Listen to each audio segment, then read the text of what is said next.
morning and welcome to another episode of Always Up to Date. I'm Denise and this is Yahweh. And today on our episode, we are continuing to look at entrepreneurial myths. And this time we're going to look at who to hire. So our quote today is from Jim Collins, who's the author of 6 books. And the quote is, "Those who build great companies understand that the ultimate throttle on growth for any great company is not markets or technology or competition or products. It is one thing above all others, the ability to get and keep enough of the right people." So the statistic that we have is from, again, from CB Insights, and they reviewed essays from failed entrepreneurs. Most of the entrepreneurs listed multiple reasons for failure. 42% of the entrepreneurs who failed report no market for their services or products as one of the reasons for failure. 29% of entrepreneurs who failed report running out of cash as one of the reasons for failure. And 23% of entrepreneurs who failed reported not having the right team as one of the reasons for failure. These were the 3 most common reasons reported. And all of the other reasons were reported less frequently. So things like pricing, cost, timing, location, things like that.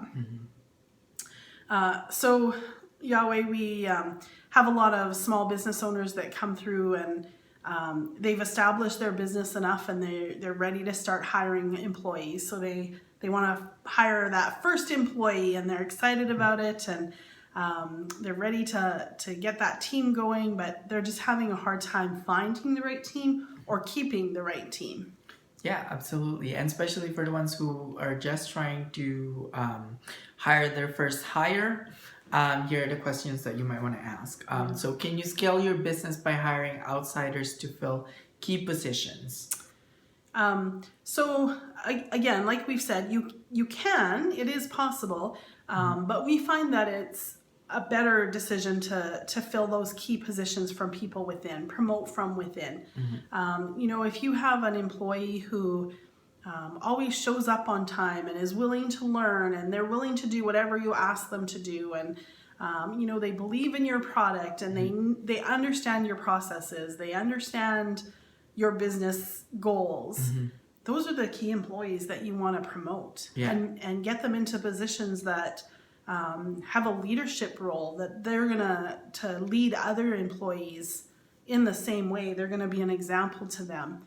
Outsiders often, especially if you hire somebody that has lots of experience, they have it in another company and they're going to try to bring those values in. Their values might not align with yours. It's much harder to get somebody from outside to align with your values than it is to get somebody from inside that's already been part of that culture and part of the values. And, obviously they agree with the values because they've stayed with you for a while. Yeah. And I mean, you spent money training these guys. So you might as well use that training and everything that they learned in the business, your actual business, not from outside, and use that to grow your business as opposed to bringing something else that's that they learned from somewhere else. And remember, if you're bringing someone from the outside, they're also bringing their bad habits that they learned from the outside. That's right. So you might want to think about that when you are looking into like key positions and if you already have employees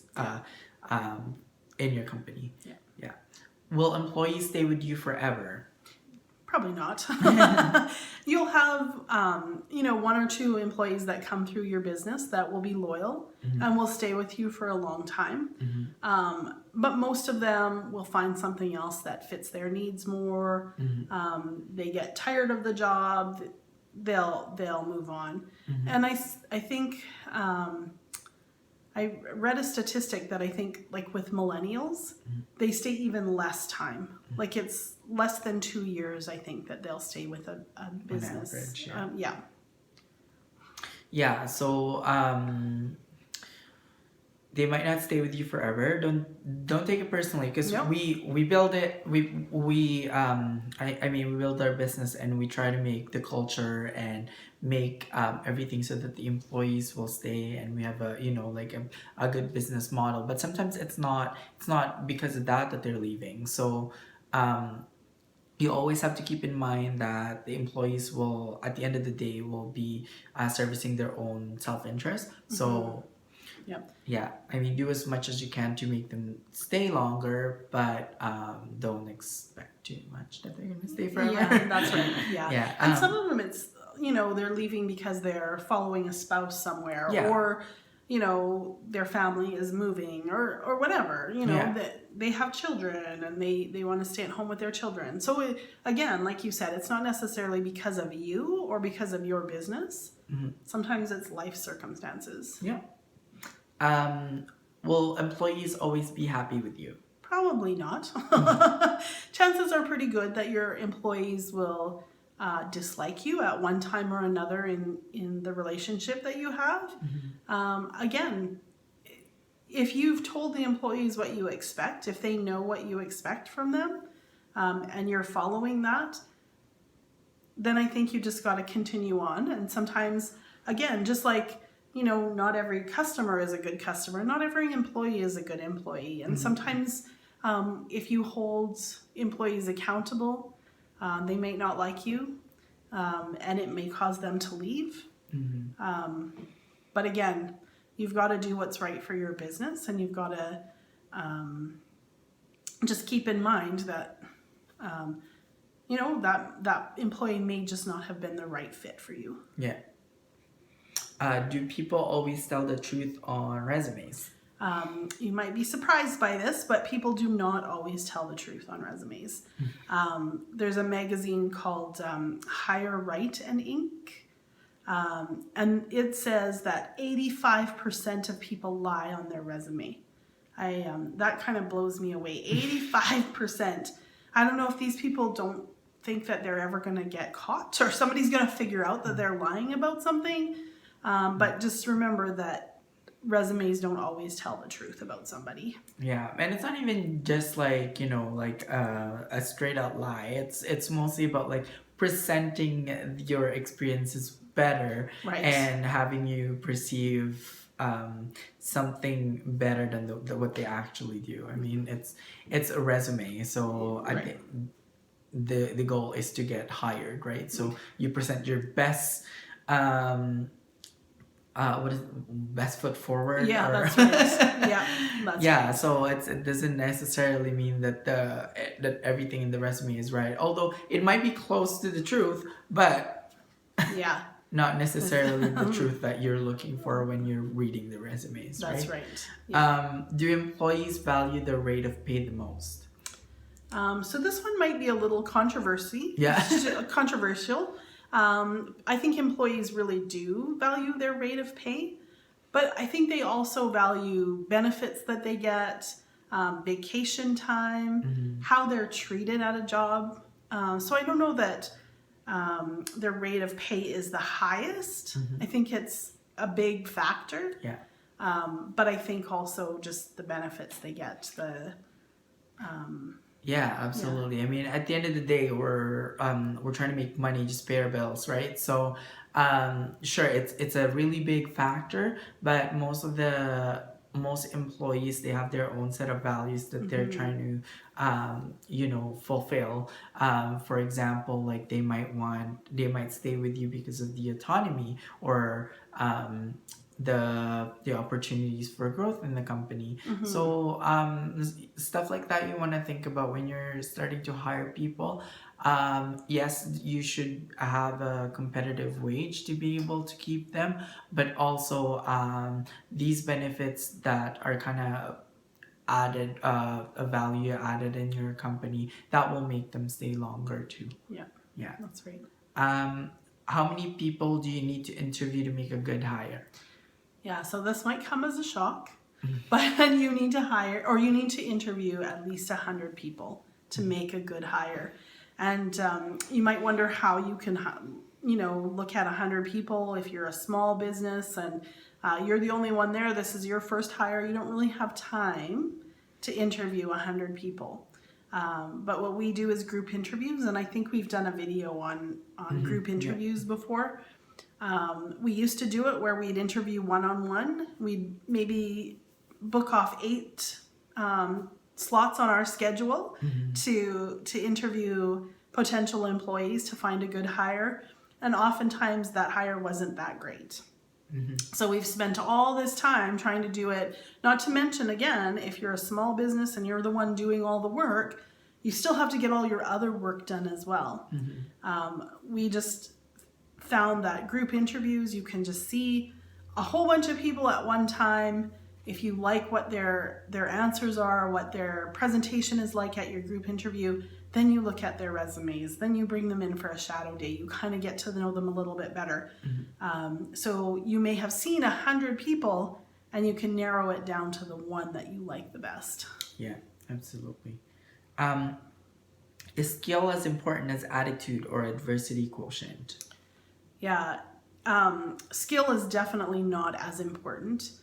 You may have somebody that comes into your business that has no idea how to do whatever it is that you do, but they have a willingness to learn. They're capable of learning. They're willing to put in the time to learn.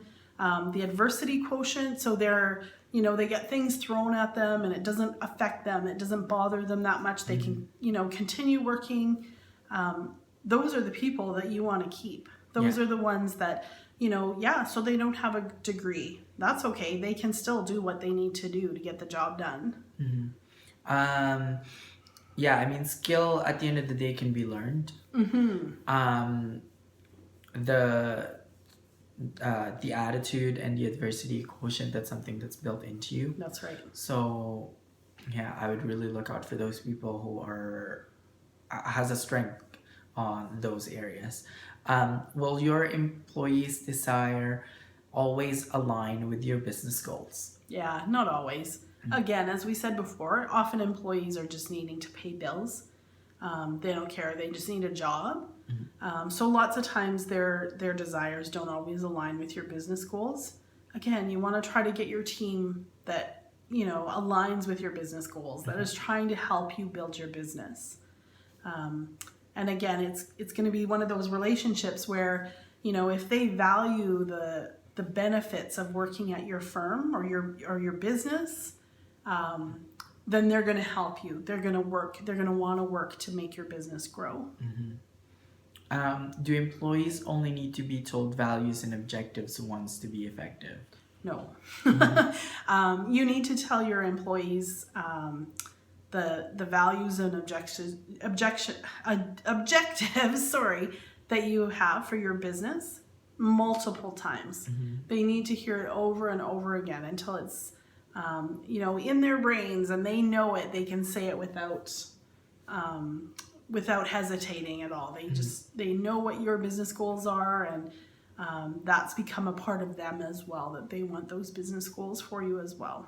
Yeah, for sure. And there comes a time where, you hear it once and then you see it being applied in the office or in the workplace.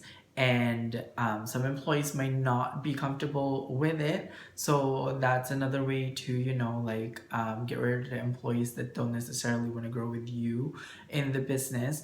Or also,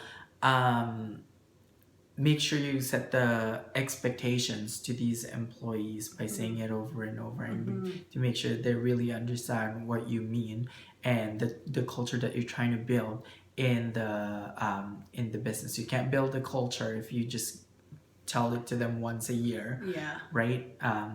Chances are the culture is gonna evolve based on what the employees want it to be. So yeah. Can you get employees to do what you want? Rarely. So again, like we were talking about, you've told your employees about your values and your objectives. If you're not going to follow through with those values and objectives and you're not going to actually do them, chances are you're not going to get your employees to do them. There's some jobs that people just don't like doing.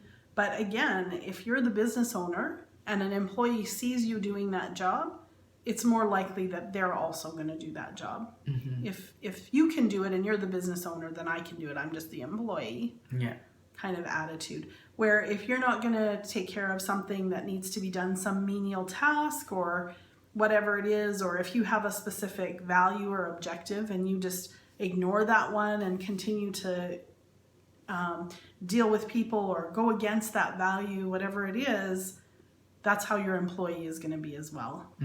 And probably more so even with the other values and objectives, because they perceive that as you not caring. Yeah, you have these values and objectives, but you don't care if you follow them. So why should you care if I follow them? Yeah. Yeah, that's the hard one. Yeah.